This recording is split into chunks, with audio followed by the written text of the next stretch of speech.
Yo, what is up, everyone? Welcome back to another video, and today we are going to be having part 1 of the NBA trade deadline moves that are going on around the league. For today, first one is going to be the Portland Trailblazers finally moving on from CJ McCollum. The full trade is on your screen right now. We see the Blazers receiving Josh Hart, Tomas Satoransky, Nickeil Alexander-Walker, Didi Luaza, a 2022 first-round pick, and 2 second-round picks. But the Pelicans receive a huge veteran guard, wing, pure isolation bucket getter in CJ McCollum, Larry Nance, and Tony Snell. Fun fact, Tony Snell has not missed a free throw in, I think, 3 seasons since 2019. Yes, it's a small sample size, but still, it's a fun fact for you. Immediately, I like this trade for both teams. I really do. I think both teams get kind of what they need. I don't think the Blazers got necessarily an amazing haul back for CJ McCollum. I think they did get what they wanted. They got a first-round pick. They got a couple good young players. They got one of the best young rebound. They got one of the best rebounding guards / wings in Josh Hart that we've seen in a minute. And I think Josh Hart can be very reliable at 3-and-D type of guy for that team. Tomas Satoransky, a good veteran-ish point guard, I guess. They do have a lot of guards on the team, which may be an issue. But I think Tomas Satoransky is not going to play all that much on that team necessarily. I could see them potentially just letting him go in free agency or maybe trying to move him or agree to a contract buyout for maybe a second-round pick.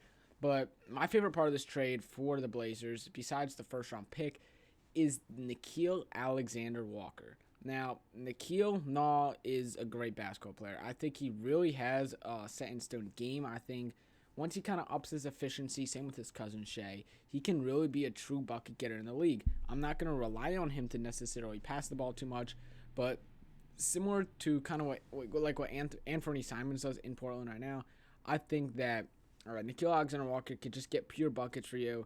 If he can put up maybe 12 to 17 a game for you, I think that would be perfect. I think that's all you're going to really have to do in Portland. I don't know if he's necessarily going to start from day one. I think it's going to be interesting to see kind of what they do, lineups, rotation-wise, and all that. I think he probably will, but with Lillard coming back, he might be a great six-man of the year candidate, like he kind of was in New Orleans. But I think Nickeil is definitely going to fit really well under Chauncey Billups' play style. And then really what I love about this trade is that to get a 2022 first-round pick. It is heavily protected, so I believe if the Pelicans make the playoffs, they have 20 to 14, somewhere in that range. That's how the Blazers get it. And I think if it's 21 to 30, then the Hornets get it, I believe. If not, if it doesn't convey, they just get a first-round pick later in the future. But yeah, they finally be able to add another first-round pick onto their team, and hopefully they can actually make their selection this year, get a guy that they really need, hopefully get a good big man, because I like Nurkic, but I just don't think he's the long-term answer in Portland, obviously. And a real big question is Damian Lillard. What happens with Damian Lillard? Does Damian Lillard get moved on? Does Anthony Simons become that number one guy? But we saw a report from Woj about an hour after the trade happening saying Portland is not going rebuild. They want to retool, and they want to buy in for good players? But that doesn't make sense. Because you just traded away Norman Powell, who's a bucket getter, who helps you get wins. Robert Covington, I wouldn't necessarily say he's a bucket getter or can help you get wins, or doesn't really play much defense anymore. He's more of a salary forward guy, but he's still there. He's still there, bro. So then why are you trading away CJ McCollum? Why are you trading away Larry Nance? Why are you trading away Tony Snell? Why are you trading away Norman Powell if you're trying to get assets to build around Damian Lillard? That doesn't make sense to me. Now, yes, you did clear up about $30 million in cap, and in the offseason, they're going to probably have around $60 million.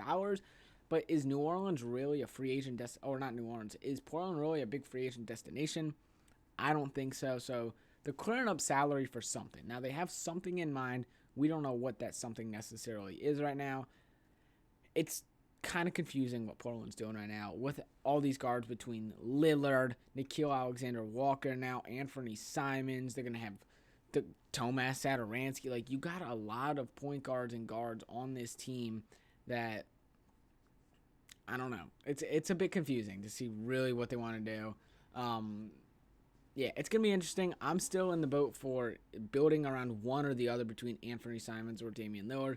there's no reason why they should have both these guys on their team next year or past the deadline even maybe. Every time I get a Twitter notification, I always have to make sure I check it out to see if anything happens. Also, by the way, if you guys are not already following my Twitter down there, Zeals OKC will be one of the links in the description below. I just always like to talk about hoops and whatever else comes to mind. So, yeah, if you're not following me there, then I greatly appreciate it if you would. But, yeah, for the Pelicans, I think having a really good offensive-minded team now. They're likely going to start a fully healthy lineup or a closing five lineup at least. And Devontae Graham, CJ McCollum, Zion Williamson, or Zion Williamson probably at the 3, but Brandon Ingram, Zion Williamson, and Jonas Valanciunas. That's a great offensive 5. Defense is going to be an issue on this team. Defense is definitely going to be an issue on this team. Losing Josh Hart, who is arguably one of your best defenders, they're going to allow a lot of points. But like Brooklyn last year, can you just outscore opponents? I don't know. I think you definitely need some defenders on your team. Not saying that guys like CJ McCollum and Devontae Graham and all them aren't great defenders, but, I mean, they're definitely not good, and they're going to be allowing a lot of points on that team. So I think that's definitely going to be an issue for them. But offensively, I think they're set in stone. CJ McCollum, straight bucket getter. Brandon Ingram is a straight bucket getter, except that he's got like 6 inches on CJ McCollum. Devontae Graham, nice pick, pop, catch and shoot, 3-point shooter. He can finish at the rim really well. Valanciunas, we know he could spot up from outside. We know he could finish really well inside. Out rebound for you, and then Zion Williamson is Zion Williamson. Hopefully he gets back soon and healthy. But yeah, I really like this trade for both teams. I think who comes out on top, I'm not sure. We really need to see how the Pelicans could do. Hopefully they can make the play-in tournament this year at least. Especially if Zion Williamson returns back fully healthy and we could see kind of just a full-fledged Pelicans team.